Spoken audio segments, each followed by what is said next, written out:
मध्य प्रदेश में 28 सीटों के उपचुनाव में 19 सीटों पर जीत के बाद बीजेपी और सीएम शिवराज सिंह चौहान की चुनौती खत्म नहीं होती दिख रही है।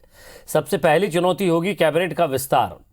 दिवाली के बाद तुलसी सिलावट और गोविंद सिंह राजपूत का मंत्री बनना तय है, लेकिन बाकी बचे 4 पदों के लिए दावेदारों की एक लंबी फहरिस्त है और लंबी कतार भी।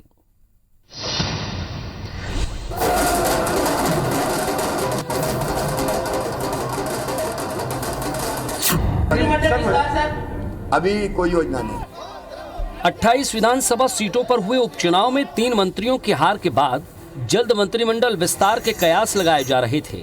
माना जा रहा था कि 3 मंत्रियों की जगह मंत्रिमंडल में जल्द ही नए चेहरों को शामिल किया जाएगा, लेकिन मुख्यमंत्री शिवराज सिंह चौहान ने साफ कर दिया कि अभी मंत्रिमंडल विस्तार की कोई योजना नहीं है। अभी कोई योजना नहीं। लेकिन पिछली बार सिंधिया समर्थकों के कारण कई बड़े नेता मंत्री बनने से वंचित रह गए थे।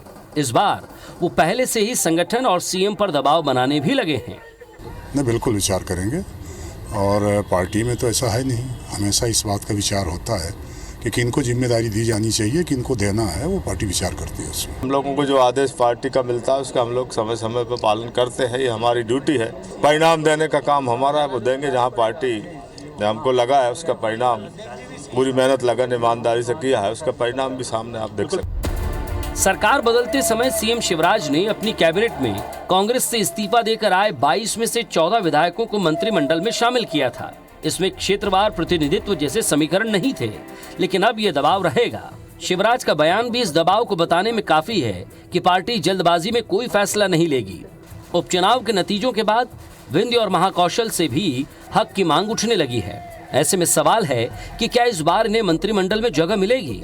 सवाल ये भी है कि कैबिनेट विस्तार के बाद विधानसभा अध्यक्ष कौन बनेगा।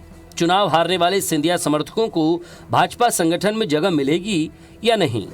निगम मंडलों में नियुक्तियां भी शिवराज के लिए एक चुनौती है। उपचुनाव में बीजेपी के खाते में 19 सीटें आने से ज्योतिरादित्य सिंधिया का पार्टी में प्रभाव बढ़ा है। संगठन के साथ साथ सरकार में भी उनकी सुनी जाएगी। वहीं चुनाव परिणाम के बाद प्रदेश अध्यक्ष वीडी शर्मा की ताकत भी बढ़ी है। सरकार में शिवराज सिंह चौहान ने अपने पिछले 3 कार्यकाल में ऐसे राजनीतिक हालात का सामना नहीं किया था। ऐसे में सिंधिया के दखल, संगठन की पसंद और बढ़ते दावेदार, शिवराज सिंह चौहान के लिए मंत्रिमंडल विस्तार करना कतई आसान नहीं होगा।